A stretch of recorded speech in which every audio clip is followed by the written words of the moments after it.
Good morning. This is the Great Basin Smoke Dispersion Briefing for this Wednesday, April 25th.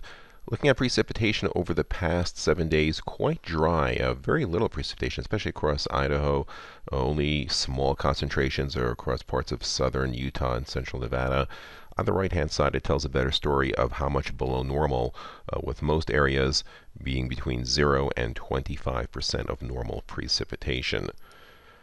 We look at snowfall. We did have a little bit still across the Tetons, yellow shades close to 6 inches, as well as across parts of Idaho, a little bit less there, just a few inches. And this time of year, the snowpack dwindles very quickly. Very little, if anything, left in Nevada, just in the highest peaks of the Rubies.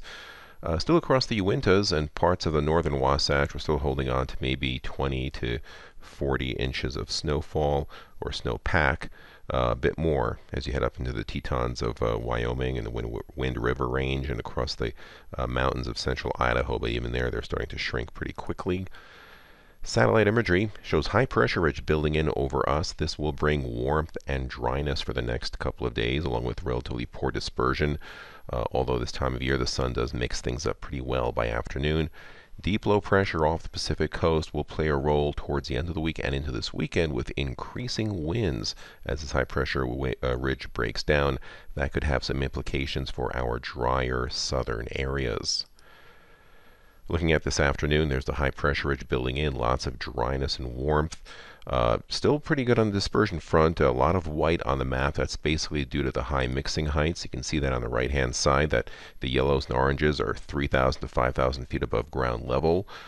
Winds fairly light, so most of that good dispersion is due mainly to the sunlight and the longer days that we're getting, although we're going to get some good winds in the lee of the northern Wasatch into the Tetons, 10 to 20 miles per hour there, dispersion-wise.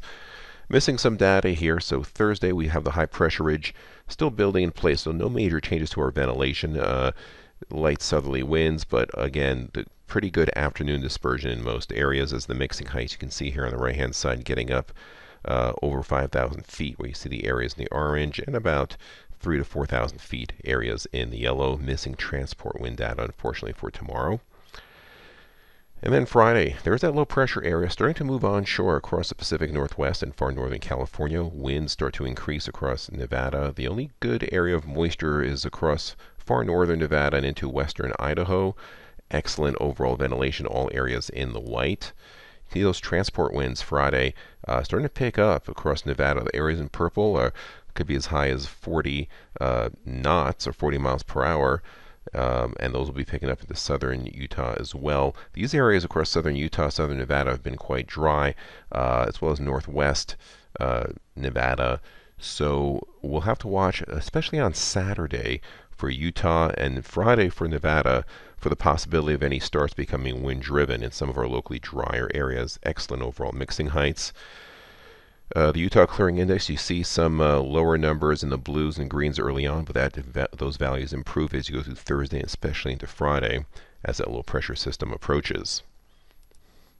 Precipitation over the next 3 days, very light across the area, just a few hundredths of an inch across the higher terrain, most areas seeing none. And then going into the weekend, Saturday, that low pressure slowly pushes across the Pacific Northwest, a bit of deeper moisture into parts of Idaho. Excellent overall ventilation. And the low tracks into Montana on Sunday, dragging some more moisture into now the northern half of Nevada and Utah. Precipitation should be fairly light. The heaviest should be under this upper low in Idaho and into western Wyoming. Again, areas in white on the right indicate excellent overall dispersion. Great dispersion again on Monday as the trough still establishes itself across the area. Maybe more clouds across more areas on Saturday, and the cooler temperatures as well. So we'll see scattered rain showers across a lot of areas, maybe mixed with snow in the highest peaks. So a brief cool down in store later in the weekend and early next week. And as we go into Tuesday, that pattern continues. We're under the influence of low pressure, so excellent overall dispersion and lots of clouds and maybe some spotty precipitation, but nothing too heavy. Days 4 and 5, the best amounts of rain will be across parts of western Idaho, where they could see a half inch or more locally in the blue. The 8 to 14 day outlook. Overall, we're looking at a return to warmer than normal temperatures, near normal precipitation, but still some lingering moisture across parts of Utah and into far northern Arizona. So that's our pattern as we go into the early part of May. This concludes our briefing. Our next briefing will be coming up this Friday. Have a great day.